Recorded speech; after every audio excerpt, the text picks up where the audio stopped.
कक्षा 9 के लिए लेसन 2 का second part, the shehnai of Bismillah Khan. Bismillah Khan shehnai वादक भारत के प्रसिद्ध थे, उनके ऊपर की कहानी है। Emperor Aurangzeb band the playing of the musical instrument. बादशाह औरंगजेब ने वादक यंत्रों को बजाने पर रोक लगा दिया था।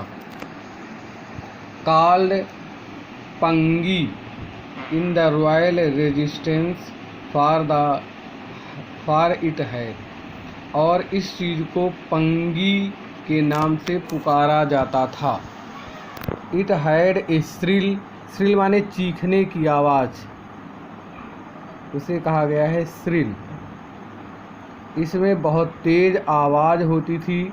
अनप्लीजेंट साउंड, अनप्लीजेंट का मतलब होता है जो मन को अच्छी न लगे। Pangi became the generic name for readed noise makers, और पंगी को एक नॉइज मेकर यानी कि आवाज़ उत्पन्न करने वाली आवाज़ के रूप में जाना जाता था, जो सरकंडे से बनी हुई थी।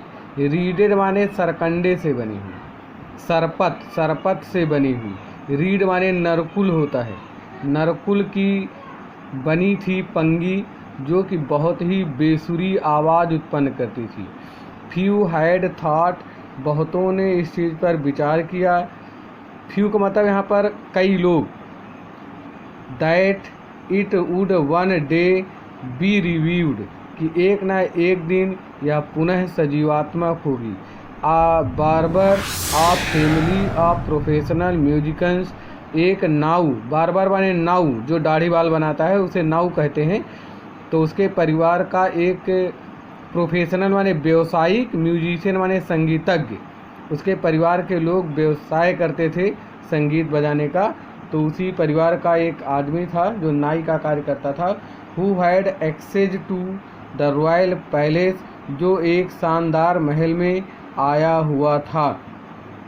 Decided to improve the tonal quality of the pungi, उसने पंगी की आवाज़ को सुधारने का प्रयास किया, मतलब निश्चय किया कि मैं अब इस पंगी की आवाज़ में सुधार करूँगा। ही चूज ए पाइप, उसने एक पाइप को चुना। With a natural hole hollow, जिस पर प्राकृतिक छेद बने हुए थे। Was longer and under broader than the pungi, जो पंगी से ज़्यादा बड़ी और चौड़ी थी। ब्रॉडर माने चौड़ी। And made 7 holes on the body, और उस पर 7 छिद्र बनाए थे। When he played on it, जब उसको बजाता था।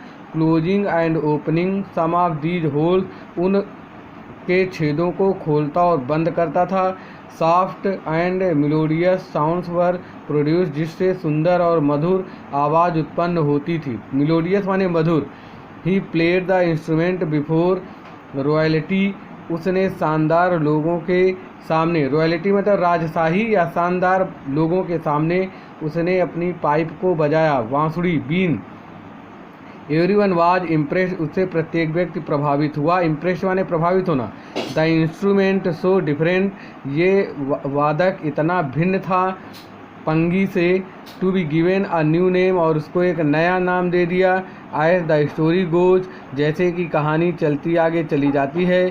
Since it was first played in the Shah chamber, सबसे पहले इसको शाह के चैम्बर में बजाया गया। बाई नाई मतलब वही barber. The instrument was named the shehnai, और इसका नाम शाह के दरबार में बजाया गया, इसलिए शहनाई रख दिया गया।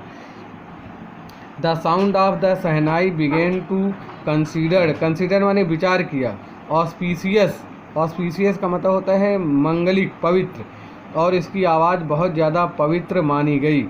एंड फॉर दिस रीजन, इस कारण से इसको मंदिरों में शादी विवाह के मौक़ों पर बजाया जाता था, जहाँ पर बहुत आवश्यक होता था।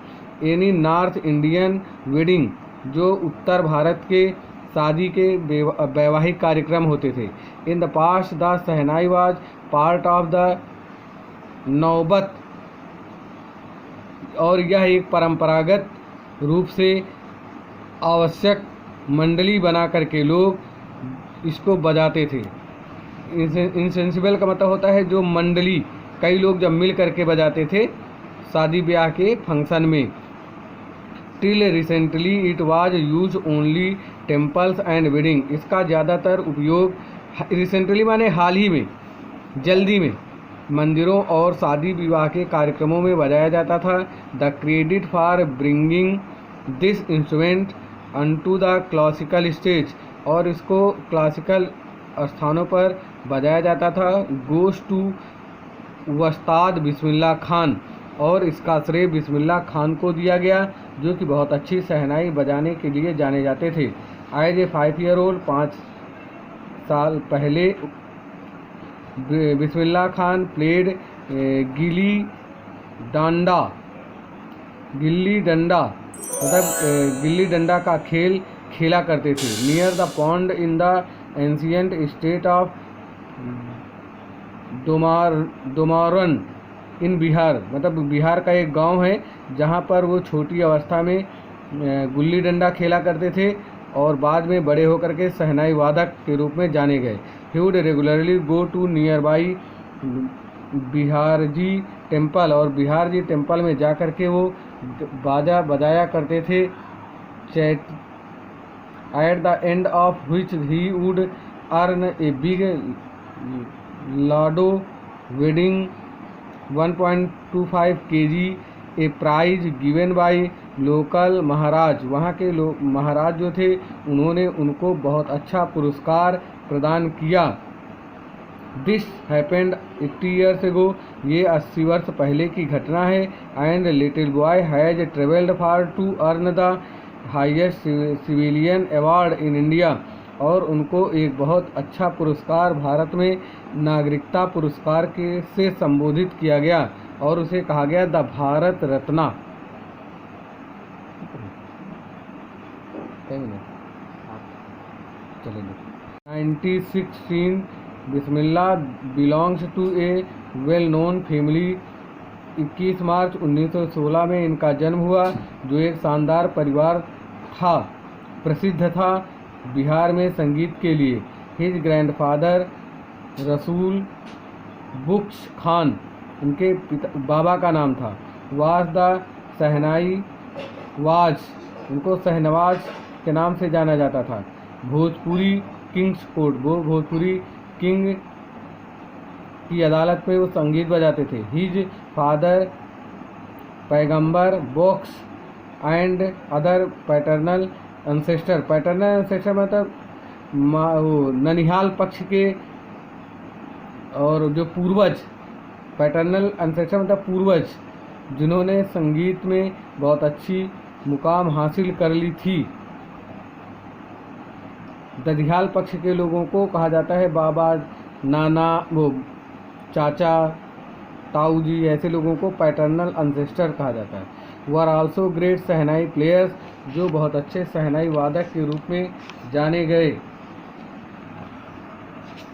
The young boy took to music early in life, इस नवयुवक ने प्रारंभिक जीवन में अपना कार्य शुरू किया। एट द एज ऑफ 3, जब वो 3 वर्ष का था। When his mother took him to his maternal uncle's house, जब उसकी माँ उसको मामा के घर बनारस लेकर के गई थी। Bismillah was fascinated watching his uncle practice, और अपने मामा को अभ्यास करते हुए देख करके वह बहुत ध्यान से देखता रहता था। फैसिनेटेड मैंने उलझ जाना, बड़े ध्यान से देखना। सून बिस्मिल्लाह स्टार्टेड एकम्पनीइंग हिज अंकल, शीघ्र ही वो अपने मामा का अनुसरण करना शुरू कर दिया। अली बुक्स, उनके मामा का नाम था। टू द विष्णु टेम्पल, जो विष्णु टेम्पल में बनारस में अपनी शहनाई बजाया करते थे।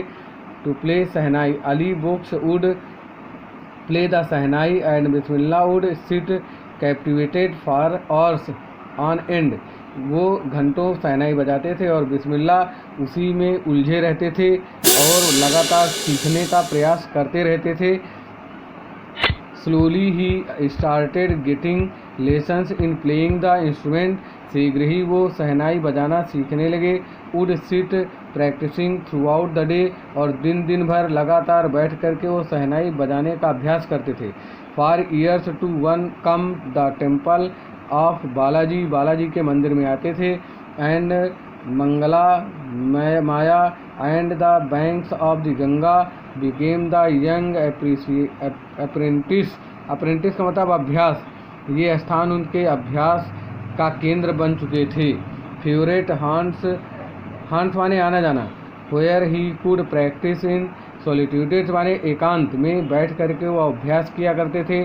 The floating water of the Ganga, और गंगा का पानी बहते हुए देखते रहते थे और उससे उनको प्रेरणा मिलती रहती थी।